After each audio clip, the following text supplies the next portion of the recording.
আসসালামু আলাইকুম ওরহমতুল্লাহি ওবারাকাতু। বিসমিল্লাহির রহমানির রহিম। প্রিয় বন্ধুগণ, আজকের ভিডিওতে একটি গুরুত্বপূর্ণ বিষয় সম্পর্কে আলোচনা করব, আর সেটি হলো কিয়ামতের ওই সব আলামত সম্পর্কে যেগুলো পরিপূর্ণ হয়ে গিয়েছে। প্রিয় বন্ধুগণ, নবী করিম সাল্লাল্লাহু আলাইহি ওয়াসাল্লাম ইরশাদ করেছেন, কিয়ামতের সময়, দিন, বছর এবং তার সঠিক সময় কেবলমাত্র আল্লাহ তাআলাই ভালো জানেন।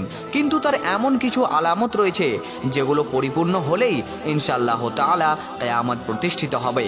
সাহাবায়ে কেরাম রাদিয়াল্লাহু তাআলা আনহুমরা জিজ্ঞেস করলেন, ইয়া রাসূলুল্লাহ, সে আলামতগুলি কি? তো রাসূল সাল্লাল্লাহু আলাইহি ওয়াসাল্লাম বললেন যে যখন বেটি তার মাকে চাকরানি ভাববে, অর্থাৎ নকরানি ভাববে এবং নিজে বিশ্রাম করবে আর মাকে দিয়ে সমস্ত কাজ করাবে, তখন তোমরা জেনে নিও কিয়ামত অতি নিকটবর্তী।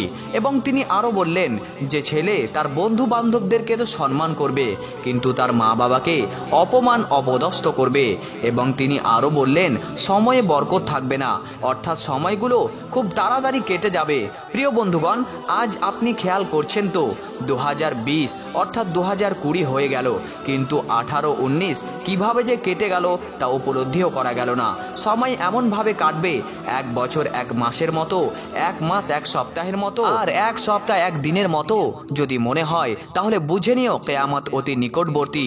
তারপর তিনি আরও বললেন, ইলম অর্থাৎ শিক্ষাকে উঠিয়ে নেওয়া হবে, অর্থাৎ উলামায়ে কেরামদেরকে উঠিয়ে নেওয়া হবে এবং মানুষেরা মূর্খ বোকাদেরকে ইমাম বানাবেন, আর সেই ইমাম নিজে তো পথভ্রষ্ট থাকবে এবং লোকেদেরকেও পথভ্রষ্ট করবেন।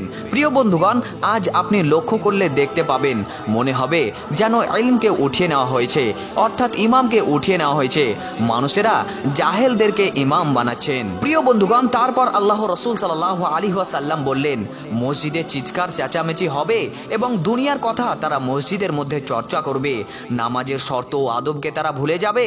লোকেরা নামাজ তো পড়বে কিন্তু 50 জন ব্যক্তির নামাজের মধ্যেও একজনের নামাজ আল্লাহ তাআলার কাছে কবুল হবে না।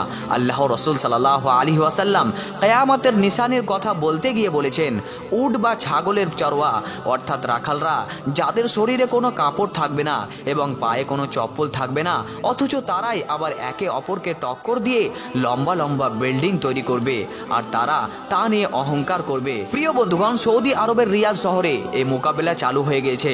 দুবাইয়ে বুরুজ খলিফা সব থেকে উঁচু বিল্ডিং তৈরি করেছেন, তো শাহজাদা ওয়ালিদ বিন তালাওয়াল জাদ্দাতে এর থেকেও বড় এবং উঁচু বিল্ডিং তৈরি করবেন বলে এলান করে দিয়েছেন, এবং যার কাজ এখন খুব মনোযোগের সাথে করছেন।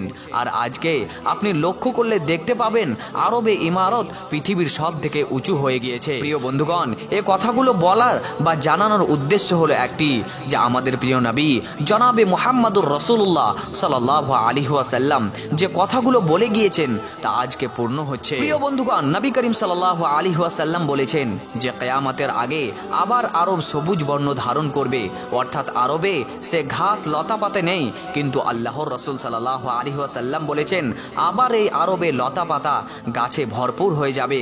আর আজ ঠিক তাই হচ্ছে, আরবে বৃষ্টি শুরু হয়ে গিয়েছে, যেখানে বড় বড় বিজ্ঞানীরা তাদের টেকনোলজি দিয়ে সবুজ করতে চাইছিলেন, তা আজ কুদরতি সিস্টেমে আল্লাহ তাআলার অশেষ রহমতে সবুজ হতে চলেছে আর পাহাড়ে গাছপালা হতে শুরু হয়েছে। আর এটি হলো কিয়ামতের আলামত এবং এটিও পূর্ণ হতে চলেছে। রাসূল সাল্লাল্লাহু আলাইহি ওয়াসাল্লাম ইরশাদ করেছেন, কিয়ামত ততক্ষণ পর্যন্ত হবে না যতক্ষণ আমার উম্মতের কিছু মানুষ মুশরিকদের সাথে মিলে যাবে, অর্থাৎ আমার উম্মতের কিছু লোক মূর্তি পূজা করবে। ইসলামিক আইকনিক চ্যানেলের সুপ্রিয় দর্শক বন্ধুগণ, এর বড় উদাহরণ হলো আপনারা কিছুদিন আগে দেখে থাকবেন যে দুবাইয়ে একটি মন্দির খোলা হয়েছে, যেখানে দুবাইয়ের বড় শায়েখদেরকেও দেখা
সকলকে তার হেফাজতে রাখুন। আমিন।